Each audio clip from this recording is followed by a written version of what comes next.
Bienvenidos a todos a este masterclass. Hoy me da muchísimo gusto estar aquí con Jerónimo Gagiola, de nuestro equipo, es el director jurídico de Morada Uno.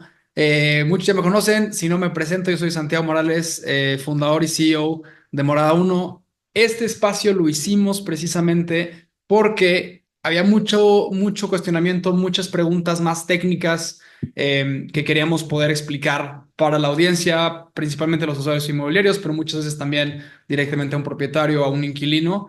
Y así es como nacen estas masterclasses. La temática de las masterclasses son temas que están en boca de todos, son preguntas donde buscamos asesorarnos, entenderlo ya sea directamente desde Morada Uno, desde nuestro equipo legal, nuestro expertise, o quizá trayendo a un experto o expertise desde fuera. Eh, Tuvimos ya una sesión de reforma de ley de vivienda y seguía habiendo muchas preguntas y nos seguían pidiendo hablar de este tema. Entonces, quisimos volver a abrir esta sesión de manera sintética y metiendo algunas de las preguntas que salieron en sesiones anteriores. Pero la idea de esta sesión es poder explicar qué cambia si soy inquilino, si soy propietario, si soy asesor inmobiliario, qué va a ser diferente ahora con esta nueva reforma de ley de vivienda y poder, pues, precisamente llevarle esto a sus clientes, ¿no? Con eso nos arrancamos, pero le paso la palabra a Jero para que se presente un poco y platique su perspectiva desde la dirección jurídica de Moradón. Claro, con gusto, Sam. Bueno, pues soy director jurídico de Morada Uno. Mi nombre es Jerónimo Gagiola y nuestra visión en Morada, en el área, sobre todo hablemos del área litigiosa, es la resolución de los conflictos, ¿no? Sí, es un área que quizás suena un poco más agresiva como el litigio, pero nunca perdemos de vista eso. Sí, creo que es algo puntual en nuestra estrategia, en resolver el problema, ¿no? Resolver conflictos. No es simplemente el área es de cobrar, lanzar, eh, digamos, como un músculo más agresivo, sino siempre con una idea de llegar a una resolución y evitar un complejo. Quizás empieza pequeño, se convierte en algo mayor. Ya. En cuanto a la temática, pues bueno, es un asunto que nos involucra, pues muy particularmente a esta área, porque con los cambios estamos a espera justamente de este famoso registro, ¿no? En la reforma se plantea la, pues, iniciativa de un nuevo registro de contratos de arrendamiento, pero justamente estamos a la espera de saber cuál es. Entremos, para los que se están preguntando de qué registro habla Jerónimo, entremos directo con la temática de hoy, que son las reformas a la ley de vivienda, ¿no? Son básicamente tres y la idea de hoy, como quiero ir llevando esto es, yo las puedo ir presentando a alto nivel y después te voy pasando la palabra Perfecto. para irnos metiendo a la parte, digamos, más técnica. Perfecto. Hubo tres grandes cambios, ¿no? El primero fue un tema de limitar aumentos, ¿no? Tasados a la inflación. Ahorita nos metemos a este detalle, pero generó mucho ruido porque hubo mucha prensa alrededor de ya no vas a poder subir tu renta. Ahorita vamos a entrar en qué casos sí, en qué casos no, cómo aplica. El segundo, que también mete mucha incertidumbre, es el tema de un registro digital Correcto. de contratos de renta como una responsabilidad de la parte del arrendador. Y finalmente un tercero que cae más en la iniciativa pública, que es el compromiso de impulsar política pública de parte obviamente del gobierno para construir vivienda más accesible en rentas, ¿no? La idea de hoy es meternos a estas tres. Creo que principalmente para hoy vamos a estar más en la uno y la 2, no tanto en el tema del compromiso de impulsar Sí, sí. política pública, pero con eso nos arrancamos, ¿no? Me arranco y aquí me puedes ir complementando, Jerónimo, con la primera, ¿no? Primero que nada, limitar aumentos tasados a la inflación creó revuelo. Me gustaría aclarar, yo no soy abogado, pero la parte de que esto ya existía en el Código Civil, ya había una cláusula que decía que el máximo que se podía aumentar era 10%, ¿no? Correcto. Tu máximo era un 10%. Era también establecido hasta un poco, yo creo, en la práctica comercial, ¿no? No sé de ese lado, pero sí, vivíamos con ese, pues digo, esa regla de un máximo de 10% y pues viene esta reforma al artículo 2448 inciso D, que lo que pues digo, pacta ahora es el incremento de la renta nunca será mayor a la inflación que se ha reportada por el Banco de México en el año anterior respecto de la cantidad pactada como renta mensual. De acuerdo. Entonces, ya por fin nos limita, nos encajona a una tasa un poco que puede ser, o los últimos años ha sido un poco más baja, ¿no? Entonces, Ok, ok. Y digo, me gusta poner en perspectiva, aquí en la lámina están viendo, en México el promedio de la inflación de los últimos 10 años fue de 4.7%, más ¿no? baja. Entonces ya, digamos que ya existía eso, ¿no? Ahorita vamos a hablar específicamente de los contratos de Morada uno, pero los contratos de Morada uno todos salen, bueno, antes salían y ahora salen, ya en complemento con esto, salían siempre con la inflación, ¿no? El aumento de renta será el INPC. Por ahí alguien nos decía, oye, yo quiero poner el INPC más uno, más dos, etcétera. Eso ya no se podrá, será siempre el INPC, ¿no? Correcto, y digo, pues antes lo podrías haber pactado, ¿no? Y no significa tampoco que tu contrato sea nulo completamente, ¿no? Será tener una nulidad sobre de esa cláusula, ¿no? Ya. De ese incremento. Ahora, algo aquí que me gusta aclarar y pensando para aclararle a la audiencia esta parte es, parece de ser que, oye, me estás limitando, yo no voy a poder rentar en lo que yo quiera, etcétera, etcétera. Pero algo muy importante es que esto solo aplica para contratos multianuales, ¿no? Correcto, si vas a pactar un plazo mayor a un año, justamente ahí es donde pues sería completamente inválido. ¿Por qué? Porque pues cuando termina una relación contractual, digamos que tu primer año de arrendamiento, pues puedes firmar simplemente un nuevo arrendamiento, ¿no? Yo creo que te refieres a eso. Sí, sí, quería aclarar aquí muchas veces hay gente que dice, bueno, es que si renuevo, ¿qué pasa? Etcétera. Y normalmente si tú tienes un contrato de un año, ¿no? Después de ese año, nuestra relación contractual ya terminó y cada quien está en su derecho. Tú puedes decir, oye, yo quiero rentarte más caro, yo estoy en mi derecho de decir, entonces no, yo no quiero, Claro, o al revés, ¿no? Oye, yo quiero que me ya sigas. salgo y te entrego posesión el último día, ¿no? Pero Exacto.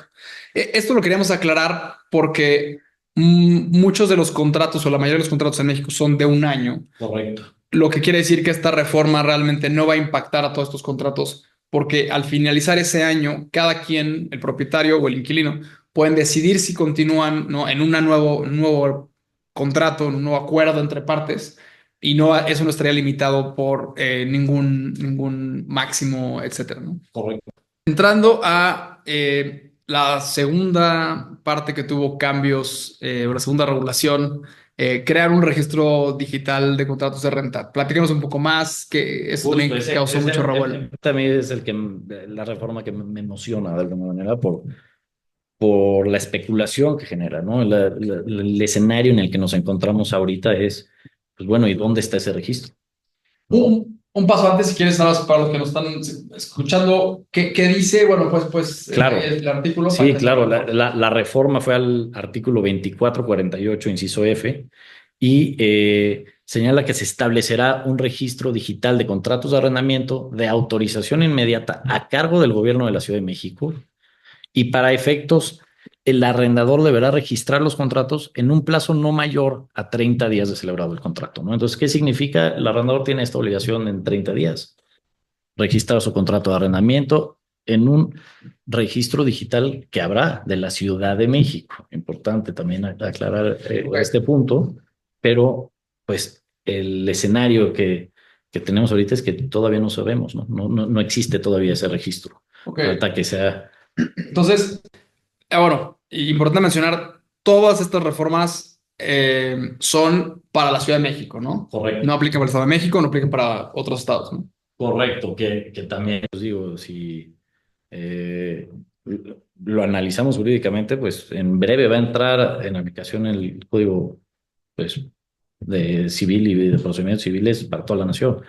Entonces, pues, realmente un poco Sí, sí, es el piloto donde se va a expandir, ¿no? sí, esta reforma un poco, pues, eh, queremos ver realmente pues, cómo va a sacar el registro de la Ciudad de México, ¿no? Eso es lo que más nos importa y justo saber por qué lo quiere, ¿no? O sea, qué es lo que busca el gobierno, qué es lo que quieren para... Ok. A ver, lo voy a recapitular aquí de esta forma, ¿no? Hablemos de lo que sabemos hoy Ok. y hoy es, digamos, obligación, ¿no? Porque yo me gustaría separar lo que es especulación, ¿no? Claro, exacto, De lo que exactamente. está pues ahora sí quien firme, ¿no? La primera, hablaste tú o lo que dice el artículo es que será obligación de la parte arrendadora, en este caso el propietario, Correcto. registrar su contrato en un plazo no mayor a 30 días después de celebrarse. Hablaban también de que si hay un contrato vigente tendrás 90 días para poder Exactamente. registrarlo, pero lo que no se ha hablado, no se ha publicado nada es dos cosas. Uno, ¿dónde se hace esto? ¿No? ¿Cuál es? ¿Cómo lo hago? ¿En qué Sí. plataforma? No, Etcétera. ¿cuál es la dependencia, no? O sea, ¿quién va a ser? Sí, sí. Y esa es la El segunda, ¿no? cadete Es es el que quién es el responsable de eso, ¿no? Entonces, si no se ha publicado dónde hacerlo y quién lo hace, ¿qué significa? ¿Qué obligaciones tenemos que, como arrendadores, qué nos compete? estar pendientes. O sea, y eso, pues digo, justamente pues, es trabajo de Morada Uno, ¿no? Nosotros estaremos pendientes y estamos eh, a la espera de saber cuál va a ser el organismo, cómo va a operar, qué vamos a poder hacer por los arrendadores, ¿no? Ni siquiera sabemos eso, ¿no? Si vamos a nosotros poder registrar por ellos los contratos o va Claro. a tener que ser alguien con su llave de la Ciudad de México, ¿no? Con cuestiones Ok. que no pueda compartir. Entonces, estamos en esa especulación, esperarlo, ¿no? Esperarlo y poder actuar y Sí. Aquí yo tocaría un par de puntos, ¿no? Uno, tocaste brevemente, Morada uno les va a poder ayudar, no los podrá ayudar, etcétera. La respuesta corta es todavía no todavía no sabemos, ¿no? sabemos. No se ha reportado si tiene que ser, de qué forma tiene que ser, quién lo puede hacer, si lo puede hacer Exacto. alguien más, etcétera. Recordar para toda nuestra comunidad, Morada uno es un facilitador. El contrato que se hace de arrendamiento realmente es entre arrendador y arrendatario, ¿no? Por O sea, ahí no hay supuesto, el una acuerdo de relación, ¿no? voluntades son arrendador arrendatario. Cada uno no figura en ese contrato. Exacto. Entonces, en esta obligación, digamos, a veces nos preguntan, oye, Morada uno los va a registrar. De entrada, no, ¿no? Si les podemos ayudar, ¿no? Y si es voluntad del propietario hacerlo, y se Y puede, se puede, ¿no? exacto. Eso es un poco a lo que Buscaremos la forma de facilitarlo, de correcto, ayudarlos, pero realmente no es una obligación, digamos, que tengamos de nuestro lado, ¿no? correcto. Ya. Preguntas y respuestas aquí. Uno decían, ¿quién será el organismo encargado? ¿Sabemos? ¿No sabemos? Especulación, no tiene que ser el gobierno de la Ciudad de México. Yo creería que pues en los servicios de administración y de tesorería, me imagino, no, realmente no estoy seguro, ¿no? O sea, Ya. es difícil predecir esto, pero El segundo punto, yo soy un fiel creyente en los incentivos y aquí la pregunta o el reto, lo pueden ver de los lados, es ¿qué incentivos tendrán las partes para hacerlo? ¿No? el arrendador tiene la obligación, ¿no? Va a tener esa obligación de hacerlo en 30 días. No hay incentivos. Por el momento nadie ha hablado de incentivos. Ya. Estaría padrísimo, ¿no? O sea, me encantaría a mí y creo yo que es una buena forma de pensarlo. O sea, ojalá el gobierno de la Ciudad de México también diga, oye, y si les damos un incentivo al arrendador por registrarse, ¿no? O sea, a ver, Sí. quizás, Sí, es curioso. De hecho, en Argentina el gobierno tenía, digo, eh, es interesante cómo lo hicieron al revés. ok, Le daban la oportunidad al inquilino que si registraba su contrato de arrendamiento lo podía hacer deducible de ok, impuestos, ok. ¿no? Como un gasto. Entonces salieron los inquilinos a decir, yo lo quiero registrar. Claro, Pero eso al final es una estrategia de tributación, ¿no? Ahí tenemos una frase, esto viene textual, así lo dijo el ex jefe de gobierno Martí Batres en la publicación de esto. Dijo, no nos metamos con la parte fiscal, simple y sencillamente establecimos un punto de certidumbre para ambas partes. Conviene a los arrendatarios, pero también a los arrendadores. A ambas partes les conviene la certidumbre de los términos en los cuales pactaron la renta de la vivienda. Quiere decir que se quiso desmarcar muy rápido y dijo, no, no, no, aquí no estamos hablando del tema fiscal. no, esto no es un tema fiscal, esto más bien es porque queremos tener la seguridad jurídica, ¿no? Eso es un poco la forma en que el gobierno lo vende, ¿no? Y yo aquí hago el reto, o sea, lo planteo como preguntas abiertas. Por un lado, por supuesto, no es nuevo, ¿no? En la ley de ISR, pues los arrendadores tienen la obligación de pagar impuestos. Ahí pusimos la estadística, aproximadamente el 70% de los arrendadores en México no están dados de alta como personas físicas con actividad de arrendamiento o dependiendo del régimen en el que estén y por lo tanto no pagan impuestos, ¿no? Eh, es una obligación que tienen, ¿no? Ahora sí, pues es la decisión si lo quieren hacer o no. También. Pero obviamente, pues hay una connotación de decir, bueno, si me pides registrarme, vas a tener ahora el gobierno, va a tener mi información, estás un poco, pues, monitoreando y eso te llevaría a eventualmente un tema de fiscalización. Se menciona aquí, no va por ahí, pero bueno, este es un riesgo, pregunta abierta, número uno, ¿no? Y la segunda pregunta que yo tengo para ti, Jero, es, aquí hablan mucho de certidumbre para las partes, certidumbre de los términos. Si no lo registras, ¿el Que contrato sigue teniendo esa certidumbre o por qué hablamos de una certidumbre adicional? a mí esa frase, fíjate que me gusta en algo, porque eso es en lo que a mí, en una idea de cómo veo funcionar este registro o verle el lado positivo, sería justo eso. O sea, a ver, si le vamos al lado positivo, sería muy práctico que el gobierno de la Ciudad de México tenga un registro en el cual desde un inicio sí sepa ya tu inicio de fecha de arrendamiento, terminación del arrendamiento, y pensando, por ejemplo, en forma litigiosa, en los problemas que nosotros nos enfrentamos en el litigio, yo ya no tendría que acreditar la existencia del arrendamiento porque ya existe un registro. Es simplemente decirle al registro, oye, confírmale al juzgado. Eso sería una ventaja operativa, una ventaja de mayor seguridad jurídica, de mayor eficiencia, tanto, pues digo, del gobierno como judicialmente. Yo, Ok, eso me gustaría ver del registro, sinceramente, ¿no? Eso. ya. Ahora, y perdón que te detenga ahí. ¿Por qué sería tan importante esto de poder realmente acreditar la existencia de tu contrato ya nada más por el registro? Nos podríamos olvidar, por ejemplo, de si firma autógrafo o electrónica. Ya no habría ni la duda de que existe el contrato, por ejemplo.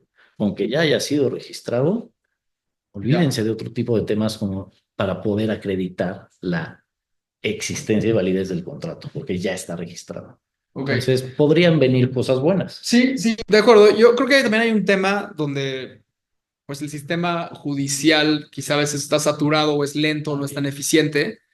Sin embargo, nada más me gustaría, digo, aclarar que hoy, si tú tienes un contrato entre partes, ese contrato tiene validez, ¿no? No es que, oye, si 100%. firmaste y no, y tienes más certeza, no, no, la certeza 100%. existe y tienes derechos y Si obligaciones. tienen bien pagados sus acuerdos, su acuerdo de voluntades las partes, no hay ningún problema de poder realmente acreditar la existencia De ante acuerdo. un juzgado. Pero me gusta también pensar en cosas positivas de qué puede traer este registro.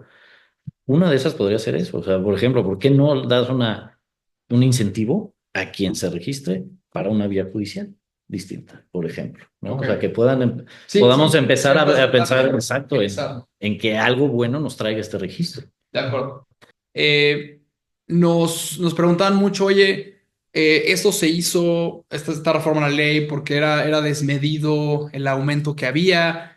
Y en Morada uno nos dimos a la tarea de decir, bueno, a ver, nosotros tenemos aproximadamente hemos cerrado 25,000 operaciones y dijimos, a ver, ¿cómo se han movido en el tiempo? ¿No? Y lo que hicimos fue tomar pues miles de operaciones en el 2022 y evaluar la misma propiedad, cómo se movió hacia el 2023 y luego el cambio que hubo del 23 al 24 para poder decir realmente, oye, pues esta renta era en 14,700 y un año después la misma propiedad fue en 15,200 y un año después fue 16,000 y poderlo ver a nivel alcaldía y a nivel, obviamente, ciudad y después por zona. Eh, Creo que no viene aquí, pero el promedio de la Ciudad de México fue 4,1 para el último año, que está muy en línea con la inflación, ¿no? Esto lo que nos dice es que a nivel Ciudad de México está bastante balanceado. Obviamente cuando haces como un doble clic, ¿no? Te acercas, ahí es donde ya empiezas a ver ciertas discrepancias. A nivel alcaldía, aquí la estamos poniendo a nivel general, eso es un índice de rents que publicamos para entender. La mayoría están en ese rango, ¿no? Si, creo que ven los colores, están o cerca de la inflación, 4%, 3,8, 4,1, y por ahí hay unas que se disparan un poco más fuera de la inflación, sobre todo hacia arriba, pero no es tan radical. Creo que cuando haces el doble clic a las zonas, que creo que es la siguiente lámina, ya empiezas a verlas, ¿no? Quisimos elegir algunas zonas de mayor popularidad, como puede ser Polanco, Roma, Condesa, Ok. y veíamos que en general se han mantenido en línea con la inflación, pero vamos a estar publicando más, para los que nos están escuchando, más información sobre este índice que estuvimos generando, así que espérenlo próximamente. Perfecto. La siguiente pregunta que nos hacen mucho aquí, Jerónimo, es, ok, la reforma. Yo como asesor, ¿cómo afecta esto a mis propietarios? ¿Qué va a cambiar? ¿Qué tengo que hacer? ¿Qué es diferente? Pues digo, para empezar, pues no digo, si eras quien sí tenía tu 10% en renovaciones y así manejabas tu portafolio, pues ya no vas a poder, ¿no? Ahora sí ya existe esta limitante a la inflación y ese es el primer cambio que tienes que hacer. Ok. El segundo, pues estar pendiente del registro, ¿no? Necesitamos saber cuál es ese registro y qué vamos a poder hacer con él. De acuerdo, Entonces, ahí aclarar, no se ha publicado más información, por lo tanto, por ahora no ha habido ningún cambio, ninguna obligación. Los contratos de morada uno ya contemplan esto, ya vienen ajustados siempre han estado así, pero bueno, reiterar que vienen ajustados. siempre habíamos estado un poco alineados a esto, ¿no? Yo creo que nuestra visión desde hace unos años era justamente pues más cercano a la inflación que al 10%, ¿no? Claro. Y digo, entrando en ese tema justo también, yo sí también soy un poco partidario de esto, ¿no? Es decir, ver un aumento quizás en habitacional superior al 10% no permite quizás que se ajuste la realidad del mercado, ¿no? En ese Claro. sentido, yo no creo que esté desatinada la reforma, ¿no? No deja de ser una limitante del gobierno a las voluntades de las partes, ¿no? Que no me fascina, Claro. pero creo que es algo Sí, no es también descabellado alineado al y hace sentido mercado, porque está con la inflación, que la ¿no? inflación al final va, pues sí, de hecho va registrando el cambio en los precios, ¿no? Exacto, exacto, De exacto. acuerdo. Eh, Perfecto, pasemos a preguntas frecuentes. Esto muchas veces se acerca con nosotros propietarios, asesores, Ok. y nos dicen, bueno, y creímos que era interesante compartirlas, ¿no? La primera pregunta que tenemos es, ¿esto quiere decir que los propietarios se van a tener que dar de alta en el SAT? Digo, aún no hay una publicación que nos vincula a estos cambios o obligaciones fiscales, ¿no? O sea, específicamente que te diga, si eres arrendador, estás obligado a esto, pues no, pero pues sí es la línea que parece querer tener, ¿no? Esta fiscalización, es decir, hay muchos arrendadores que no están cubriendo Ujú, sus ujú. impuestos, como lo habíamos mencionado al principio. ¿Cómo le hacemos para que se acerquen, para que se fiscalicen, para que tengamos esa recaudación, De ¿no? acuerdo. Entonces, Pero aquí aclararía, son cosas separadas, ¿no? Digamos, sí, sí, sí. aquí también, por ejemplo, muchas veces nos preguntan, oye, es que si no estás dado de alta en el SAT, no te puedes ir a un juicio, ¿no? Lo cual es completamente No, falso, ¿no? no, es falso. Claro que puedes ir a juicio, te pueden requerir tu RFC y tendrás que manifestar que no estás dado de alta Y tendrás una obligación separada, y ¿no? le podrán dar vista al Ministerio Público y al Al SAT, SAT, a ¿no? los dos, para ver si quieren Claro. Sí, perseguirte. mencionas para aclarar que son instancias separadas Sí, y yo aquí pongo un ejemplo que es, o sea, de entrada, bueno, como ciudadano mexicano tienes obligaciones, ¿no? Y en ese caso, exacto. Pues la si quieres, obligación ya existe, ¿no? De ya parte. está ahí, ¿no? No es que tengas que darte de alta o no, ya está la obligación. Ahora, en el registro digital, pues sí podrías tener más visibilidad hacia ciertas entidades, como en este caso la Secretaría de Hacienda, pero de entrada no es que cambie que ahora te vas a tener que No, dar de alta o no. no. De acuerdo. Siguiente pregunta, ¿cómo se calcula la inflación? Hay una calculadora en el INEGI, ¿no? Índice de precios, calculadora. Ahí puedes meter el plazo, literal, puedes decir el último mes, los últimos 6 meses, 12 meses, el periodo que tú quieras. Es muy sencillo y no va tanto por ahí, ¿no? Esta es una guía, simplemente pues podrás tener visibilidad de exactamente cuánto fue, ¿no? Exacto. Tocamos esto, pero lo volvemos a poner. ¿La reforma de aumento de rentas es solo para vivienda o también para lo comercial? No, únicamente vivienda, ¿no? En eso hay que ser clarísimos, ¿no? Esto es una reforma completamente para el tema habitacional, pensando en los inquilinos, residentes, no en un...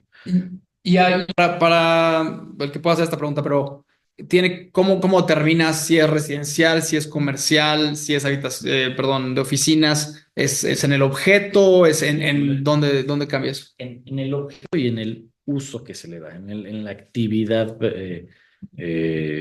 pues, predominante de este contrato o del inmueble, de lo que esté sucediendo. ¿A qué voy? También pensemos pues, en el home office, ¿no? No significa que tienes una oficina en tu casa, porque no, es el departamento en el que vives o casa en la Claro. que vives y ahí puedes trabajar. Entonces, pues hay gente que trabaja diario todas horas ahí. Sí, sí. Entonces, generando ánimo de lucro, pero no significa que eso lo convierta en un negocio o en una renta comercial, ¿no? Que realmente es tu vivienda. Ahora, también pensando desde esa óptica, podrías decir, bueno, es que puedo poner un mini, negocio en un departamentito, pero ¿está viviendo alguien ahí? No, o sea, lo estás poniendo como negocio. ¿Cuál es la Ya, actividad que ahí le sería estás dando, el comercial. giro que le estás dando con ánimo de lucro? Pues sí, ya sería un arrendamiento comercial. ¿Esto por qué? Porque existe una jurisprudencia que justo salió hace no mucho tiempo, ¿no? Más o menos hace un año, si no mal recuerdo, aclarando este Ok. punto. Siguiente pregunta viene. Morada uno va a autorizar que subamos los contratos que celebramos por medio de ustedes. ¿Te hacían esa pregunta? Dependemos nuevamente de justo el registro, quién va a hacer, qué nos va a permitir hacer. Eh, Digo, yo te diría, ojalá que sí nos lo permita, ¿no? Ya sea que sea a Sí, para través de facilitar. exacto, para que podamos dar un servicio que facilite al arrendador en ese aspecto y que, pues no, el gobierno no te encasilla forzosamente tú personalmente tener que Claro. hacerlo a través Aquí importante aclarar, se mencionó, pero lo volvemos a repetir, que es que la relación contractual es entre el inquilino y el propietario, 100%. ¿no? Esto sería pues, un servicio extra de morada, ¿no? O sea, Exacto. también no Eh, es parte del arrendamiento. y de igual forma, por ejemplo, en el contrato viene una cláusula sobre los impuestos, y se viene que los impuestos son responsabilidad de cada parte, ¿no? Cada parte tiene su obligación, Y deja tú ¿no? los impuestos, pues, el mismo cumplimiento de ese contrato, ¿no? Nosotros no estamos obligados a otorgarle ningún inmueble y uso y goce a nadie. Claro. Entonces sí somos, Esto lo menciono para aclarar que es, claro, si se llega a poder, ¿no? Morada uno, si el propietario lo quiere, con mucho gusto lo podemos hacer. Si el propietario dice, oye, a mí no me importa, no lo quiero hacer, bueno, será igual que hoy los impuestos son responsabilidad de cada parte, ¿no? exactamente. De nuevo, agradecer a todos los que se acercan diariamente y nos dicen, quiero entender más, quiero saber más de este tema, tengo estas dudas. Nuestra intención, Morada uno, es precisamente que nos puedan estar, pues sí, cuestionando, pidiendo información, y de nuestro lado trataremos de estar trayendo expertos. Gracias, Jerónimo, por acompañarnos hoy aquí. Y esa es la intención, ¿no? Es seguir construyendo juntos. Así que si tienen comentarios, retroalimentación, les gustaría algún tema, acérquense y con mucho gusto lo podemos abordar. Gracias a todos y buenas noches. Muchas gracias a todos. Buenas noches.